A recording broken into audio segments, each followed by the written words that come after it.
আর আজকে যে অঙ্কটা এনেছি দেখো, root over 81 x square to the power x square plus 1 is equal to 9 to the power x minus 1 into 81 to the power x under 729 to the power minus x plus 2।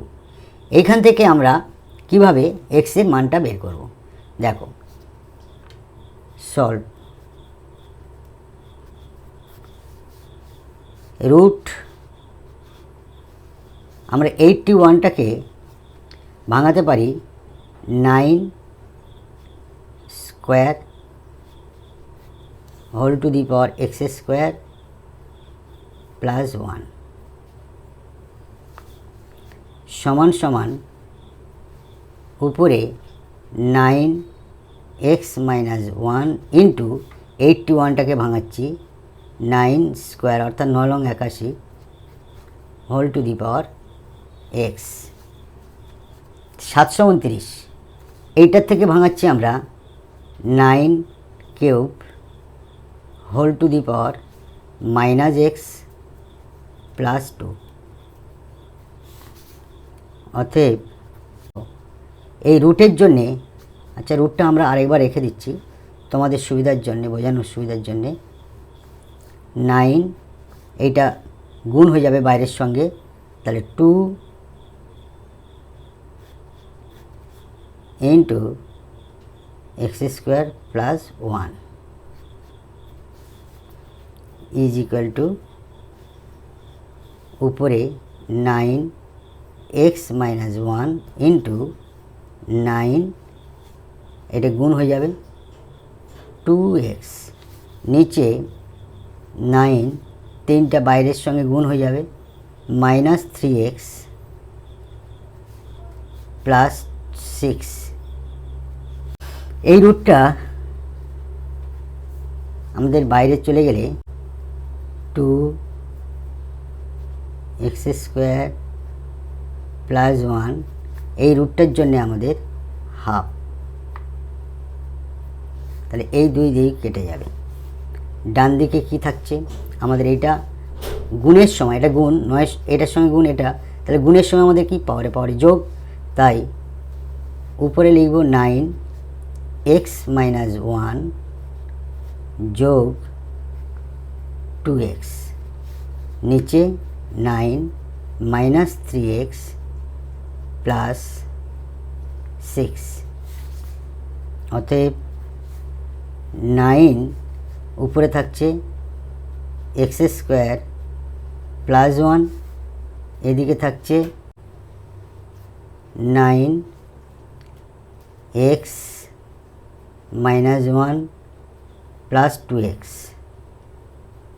আর নিচে থাকছে 9 minus 3x plus 6, এদিকে থাকছে 9 to the power x square plus 1। ডান দিকে আমাদের উপরে হবে plus minus করলে 9 plus x আর plus 2x, 3x হবে প্লাস মাইনাস 1, নিচে থাকছে 9 minus 3x plus 6, 9 to the power x square plus 1। এদিকে আমাদের ভাগের সময় উপরে লবের পাওয়ারের সঙ্গে হরের পাওয়ার বিয়োগ হবে, তাই 9 উপরে পাওয়ার আছে 3x মাইনাস 1 মাইনাস নিচের পাওয়ারটা হচ্ছে মাইনাস 3x প্লাস 6। অতএব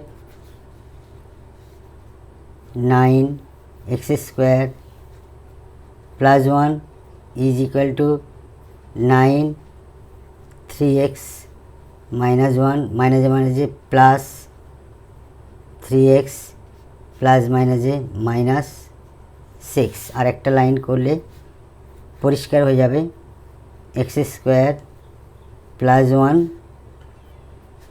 9 দেখো 3x 6x হবে মাইনাস 1 আর মাইনাস 6, তাহলে মাইনাস 7 হবে।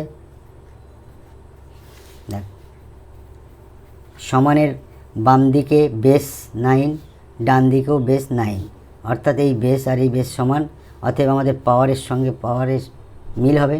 অতএব লিখতে পারি x square plus 1 is equal two 6x minus 7। অতএব এক্স স্কোয়ার 6xটা এপারে আসলে মাইনাস 6x প্লাস 1 মাইনাস 7টা আসলে প্লাস 7, ডান দিকে কিছু থাকলো না মানে 0। অতএব x square minus 6x plus 8 is equal to 0। এখানে একটা মিডল টার্ম মধ্যে সহগ বিশেষণ হয়ে এলো। তাহলে আমাদের 8টাকে ভাঙালে 4 দুগুণে 8, 4 থেকে 4-এর সঙ্গে 2 যোগ করলে 6 হবে। তাই আমরা লিখব x square minus 4x minus 2x plus 8 is equal to 0। দেখো মাইনাস 4x আর 2x মাইনাস 6x মিল হলো। এখান থেকে আমাদের x কমন উঠলে x মাইনাস 4, এখান থেকে মাইনাস 2 কমন উঠলে x প্লাস মাইনাস যে মাইনাস 4 ইজ ইকাল টু 0। অতএব এই দুটোর মধ্যে একটা নেব, x মাইনাস 4 আর x মাইনাস, এপারে এটা মাইনাস 2 পড়ে থাকছে 0। এখান থেকে x minus 4 into x minus 2 is equal to 0। এখান থেকে আমরা লিখতে পারি অতএব x minus 4 is equal to 0, অথবা লিখতে পারি x minus 2 is equal to 0। তাহলে এইটা হচ্ছে প্রথম কেস। প্রথম কেস থেকে আমাদের কি আসছে, এক্সের মান একটা, x সমান এই মাইনাস 4টা ডান দিকে চলে এলে প্লাস 4, আর এখানে অতএব x সমান মাইনাস 2টা ডান দিকে চলে এলে প্লাস 2। তাহলে আমাদের এক্সের মান কি হবে, অতএব এক্সের মান হবে 4 অথবা 2। It will be answer. Thank you.